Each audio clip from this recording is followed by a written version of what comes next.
Ito yung likod ng bahay namin. Kapag umuulan lumalalim ang tubig dito kasi daanan to ng tubig eh. Ayan, ito mayroong balon dyan. Pero 5 taon nang nakakaraan sa palaging pagbabaha.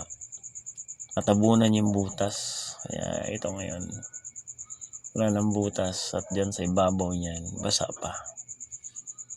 Dyan palagi nagpupondo yung mga mga isda, ar-aro kung tawagin sa Ilocano, sa Luzon, ar-aro. Sa Luzon wala nang ar-aro doon. May ko kung mayroon pa ba. Pero dito sa Mindanao marami pang ar-aro.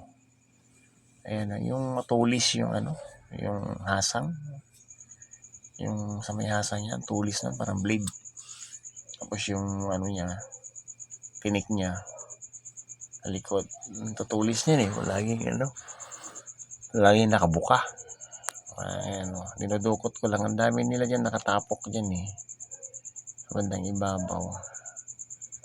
Yung kadudukot ko ng kadudukot, lumalim sila ng lumalim. Kasi mayroon pang konting tubig to nung nakaraan kaso nga lang natuyo na kasi summer na nga. Marami pa rin. Habang dudukot ko yan, nagpapailalim naman sila. Pero marami talaga ilalim. Kasi parang may butas sa ilalim na parang basa-basa pababa. Mayroong portion dyan. Ito naman, itong mga ar-aro na to, parang tilapia. Siguro ba gustong maghanap ng tubig kaya pumupunta sila ng ibabaw. Malakad yung mga yan paano pag gabi maghanap ng tubig yan, umalis sila dyan.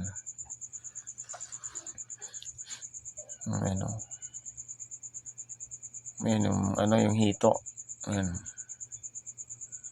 Alam ko maraming hito dyan kasi nga lang pumasok siguro sa bandang ilalim, nag-aantay ng ulan. Ganyan naman dyan, di ba? Ito pinagtyagaan ko nga to kasi nga hindi naman na talaga ako nag-uulam nito. Wala nung tagal na akong nag-uulam ng ganito. Yung hito at saka yung mga ganitong isda, mga haluan, yung mga dalag, yan, hindi na ako nag-uulam kasi kinuha ko lang dahil nanginayang naman ako.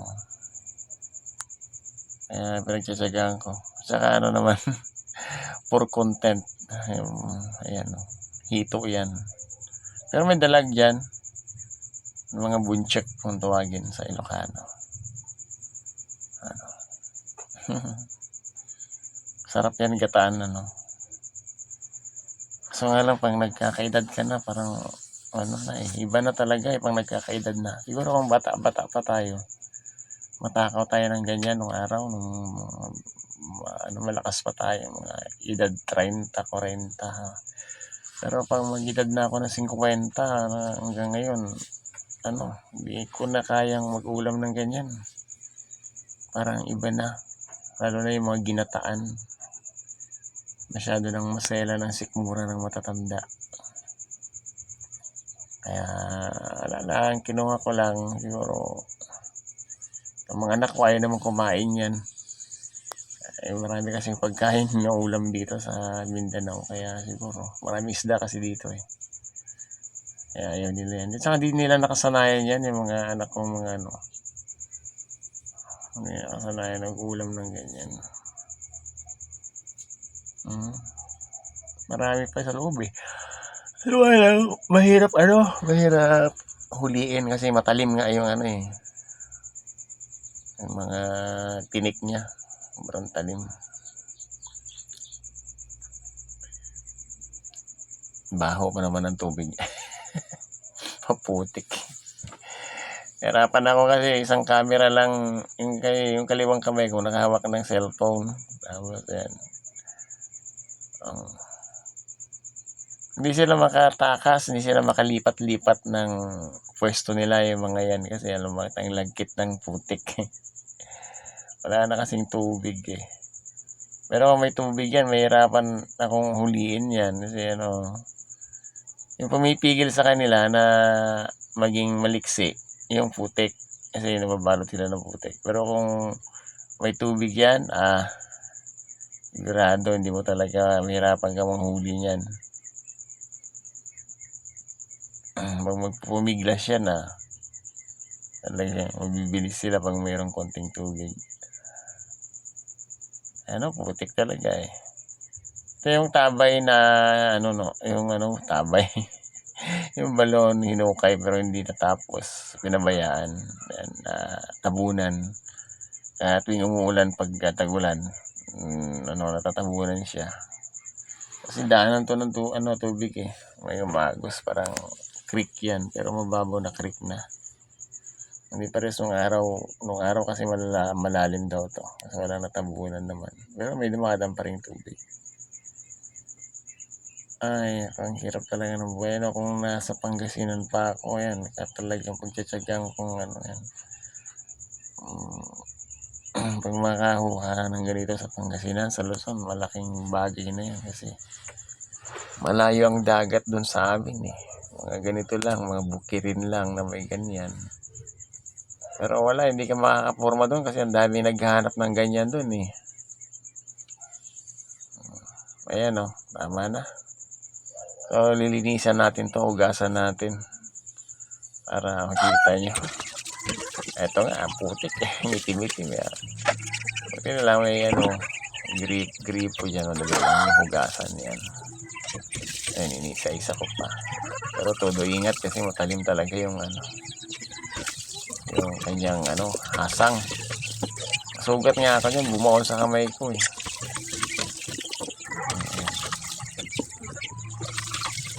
Hindi rin naman makain ito ng pato kasi lalaki eh.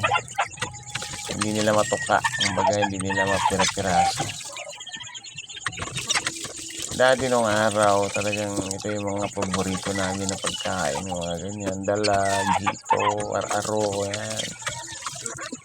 Pero ngayon naman, ang dami na kasing isda. Pagkain dito sa Mindanao. Kaya, mamimili ka na lang kung anong uulamin mo eh. Pero, yung mga anak ko kasi wala talaga. Hindi talaga nila gusto to. Ako lang kakain nito pero yung mga aso, pusa, kain na lang natin pag hindi naubos. Pero to gagataan ko to. Damihan ko to ng dadamihan ng luya.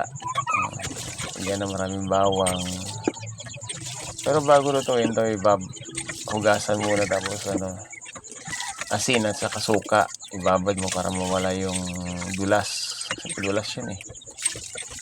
Ngayon, pag nababad mo sa siguro mga kahit 20 minutes lang, babad mo sa suka. Ito may may wala natin sa tubig. Papakain natin sa mga pato. Ayun, ninuhuli nila. Hindi naman nila makain yun. Nakuha na. Ayun, laki-laki eh. Hindi nila malunok. Natuloy na rin. Hindi malapit na matapos. Putik talaga eh. Ayan guys. Abangan nyo guys, lulutuin ko to. Kita ko sa inyo kung paano ko linisin. Mahirap linisin to eh. Tigas ng katawan nitong araw na to eh. Yung parang tilapia nga na may makalimang hasang. Parang lang to, kaya nabubuhay lang talaga sa basak sa kalayan.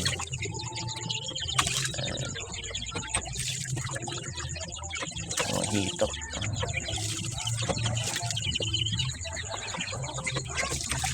Okay. Salamat sa panonood.